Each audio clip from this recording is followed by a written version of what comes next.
And then when it comes to, these emergency situations, it can be really hard to know what the right thing to do is, especially when it comes to our pets, just like our children. Sometimes we are unsure if we're overreacting, is this truly an emergency? Things like this. And our brains can play tricks on us and things like that, right? Any advice that you can offer in terms of kind of those first pivotal moments of an emergency situation and how to handle that, regardless of what type of emergency? Yeah, absolutely.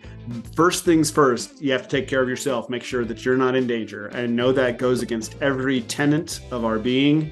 Your baby is hurting and you want to make sure you jump in there, but there are a lot of cases where it's just more dangerous for you, and you need to make sure that you're staying calm and staying able to breathe. So what I tell everybody, the very first important step is to take a breath in through your nose. Take a breath in through your nose, think about it, look around, make sure that you're in a safe space, and make sure you're not going to endanger yourself, because you're no good to anybody, particularly your pet, if you're the one who needs to be rescued. But then after that, we go, just like in humans, we have the A, B, C, D, E mnemonic. So A, B, C, D, E. A is for airway. Can the animal breathe? Does it have a clear airway, or is it somehow occluded? And that could take on all sorts of forms. It might be a physical foreign object, which kind of jumps to our mind first. Could also be a bee sting in the nose. My little 2-year-old golden retriever had a bee sting about 2 months ago, and I mean, her face blew up bigger than Dallas. And I took her up to make sure we had some IV Benadryl that was given to her, some steroids to make sure we could bring that swelling down. Not because I was terribly worried, she did look a bit funny, but much more importantly, could that airway start to get occluded? Yeah. Now, a B stands for breathing. Is she, even if it's open, are they breathing? Can you see them moving air in and out of their body?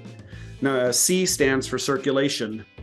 That comes kind of two ways. One is, can you feel a pulse? And this is one of those great things all pet parents should do, just like you should with your kid. Find out where their pulses are. There's an easy one to catch up in the carotid artery. But actually, that to me is the hardest one to get, because dogs generally don't like you squeezing on their throat. So I try to train people to feel for the cephalic vein, cephalic artery that goes through the wrist. You can feel that just above that big pad that's in the front paw. Try to get it on both wrists and just get to the place where you don't mind picking it up and you can feel it. Dogs have a heart rate that's a little higher than ours, so a resting heart rate around 80 beats a minute. Could go really higher than that depending on the size of the dog. Actually could be lower for bigger dogs. So that's circulation is the heart beating. And then secondly, are they bleeding somewhere? Are you losing blood out? And we'll get to how to think about bleeding in just a second.